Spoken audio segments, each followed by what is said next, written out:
How to buy bits or BITS on your Twitch account using your Google Chrome or any browser just from your PC or laptop.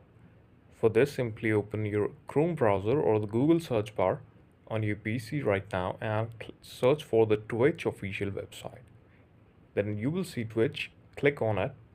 This is my homepage on my Twitch account. As you can see, firstly you have to log into your account. After clicking on the right top of the screen, as you can see in the blue option, that is my profile.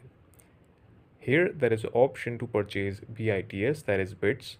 You can see the units like 300 bits for about 295 rupees, that is about $3 to $4.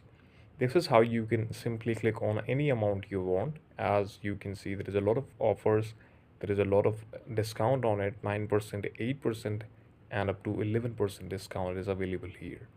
You have to click on it, and there is a payment methods, that is Amazon Pay, your PayPal account, and another payment method as well. You can also enter your debit card or credit card details here to proceed this thing, and yes, you will be successfully purchased the bits on your game. This is the video. Thank you so much for watching it, and please subscribe to the channel for watching more updates like this. Keep watching, keep loving.